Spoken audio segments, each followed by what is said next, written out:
Hey guys, it's New Me and I'm back with you here for the third and final box of Silver Forum members coins. I don't know whether I saved the best to last, you'll have to tell me, but for those of you who don't like the colorized Beatrix Potter coins, I don't think there are any in this box. So let's move on and get along and see what's inside the box and see what results Silver Forum members have had with their latest coins.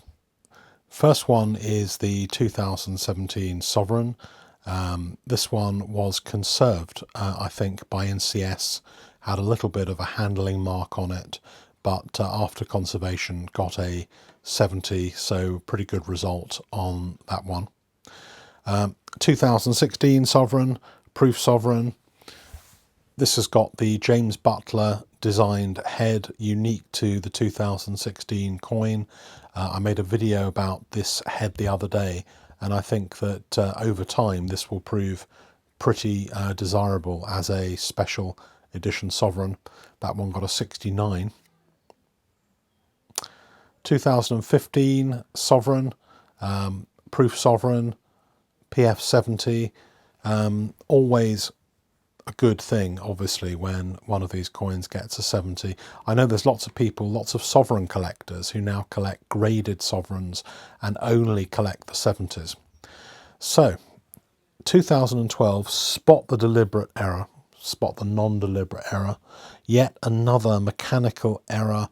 This is not a 2 sovereign coin, NGC. This is a 1 sovereign coin.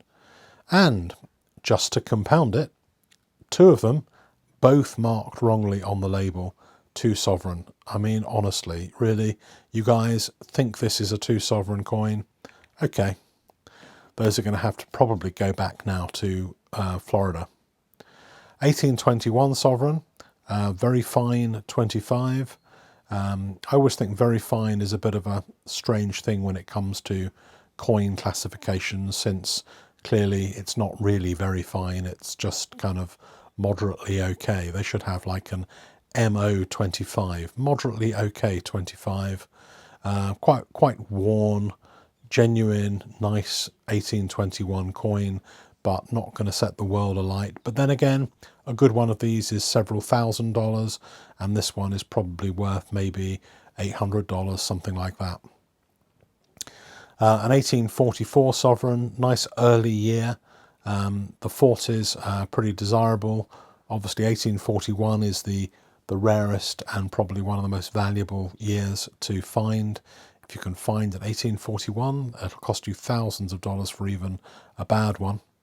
So 1844, only a few years afterwards, pretty close, but an XF40 is also not going to set the world alight. MS62, good grade, but then a later coin and you would expect a better grade. This one is a 1918 Canadian sovereign. All the Canadian sovereigns are pretty well collected. I get quite a few of them to grade. They're not really rare coins apart from the 16 and the 13. 1916, 1913 are the 2 kind of rarest years. But I often see 17, 18 and 19 for grading, which are scarcer, but they're still not massively expensive.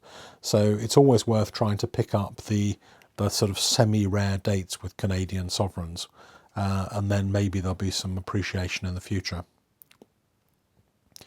A 1986 American Eagle, quarter ounce of gold. I think, was this the first year? I'm not totally up to speed on American Eagles, but it was very, very early if it wasn't the first year of the American Eagle series, Gold Eagle series.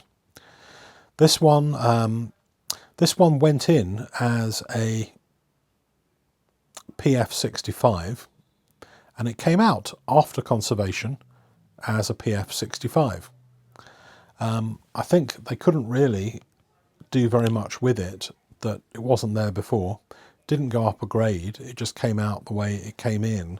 And this one the same, PF 63, that was the grade that they were going to give. There wasn't any way of really raising the grades of those 2 coins. via conservation.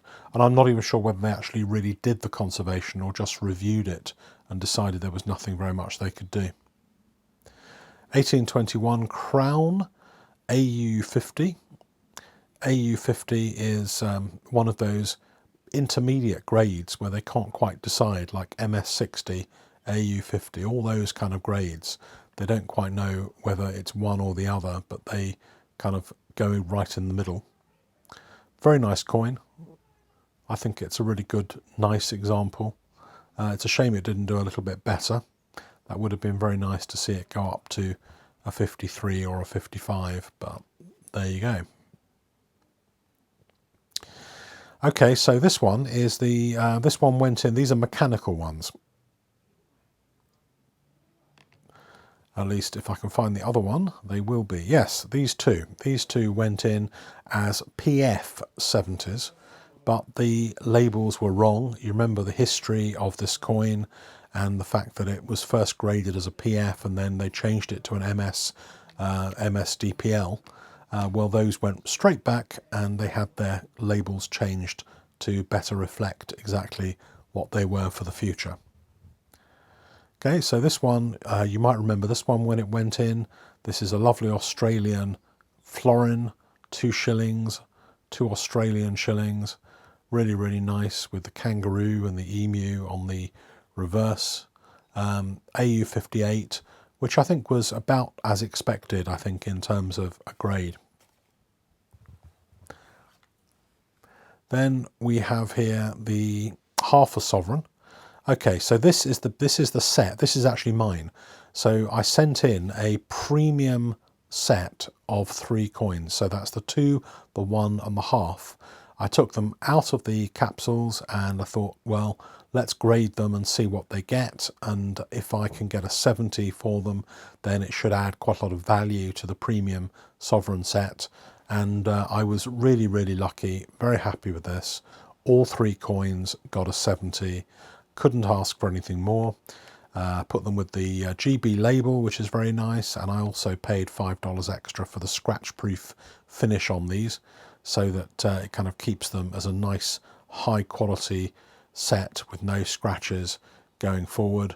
I'll probably keep them, although I did toy with the idea of putting them up on one of the Facebook forums for sale, but it keeps my options open.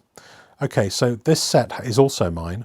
It has a story, and the 2014 Libertad set, gold Libertad set, was originally going to be 500 mintage, and then the Mexican mint changed the mintage right at the end, decided they couldn't produce or wouldn't produce 500 sets.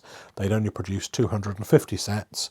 So the mintages of these are 250 only ever minted for the 2014 for all coins apart from the quarter ounce, which had 350 coins minted.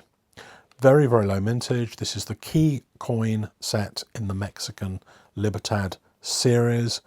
Very highly desirable. And I wanted ideally to get 70s for all of these coins, but I got 69s for, and even with conservation, I got 69s for the 1 ounce, half ounce and 1/10 of an ounce, and 70s only for 2 of them. I don't think it makes much of a difference to the value in some ways, because there's only 250 sets. It's a very, very sought after set of Mexican coins, and I think it's only ever going to go up in future. Probably again, that one isn't going to be for sale, although I could possibly swap both of those sets for something, maybe an older proof British sovereign, maybe an 1839 or something like that if I'm lucky. So I might do that. I might put them up, and if anybody's interested in buying those, then let me know. But then they're not going to be something which I'm going to be selling cheap, that's for sure. So let's have a quick look now at the highlights from this mega grading, mega results, and the coins that I particularly like that came back from NGC. There's a very nice half ounce 2002 proof. The Black Bull of Clarence that got a PF70, and Black Bull, very, very nice. And any of these quarter ounce proofs that get a 70, I think probably add a couple of £100 or so to the mint, raw mint price for these coins. Maybe more, maybe less, but round about that. They're highly sought after because those people who do collect them graded, then they want the top grade. The Red Dragon of Wales, another one, proof 70, another one that's added quite a lot of value to it. I'm sure that'll be available at some stage. A lot of the ones that get 70 when I grade them tend to find their way out onto the market at some stage. The 2018 Proof Sovereign, PF70, that one was about £450 or so from the mint, and the 70 will probably add £150 or so to its value. The Platinum Wedding Anniversary Strike on the Day Sovereign, MS70 DPL, that one's a brilliant uncirculated finish, struck 3 times by the mint on a single day and graded, and you heard the story of that in the previous videos. This one I really, really like. I'm toying with the idea of buying one of these, but to get one of these first releases with a 70, with a blue label, I think that's a pretty cool coin. Like that very much. Belongs to a friend of mine, and I'll be posting that off to him at some stage pretty soon. Then we've got a few of these other coins, and it's just wanted to close on these coins. The mechanicals, labels wrong, NGC, 2 sovereign instead of 1 sovereign, denomination, and there has to be a way of making this work a bit better and checking these kind of things more thoroughly.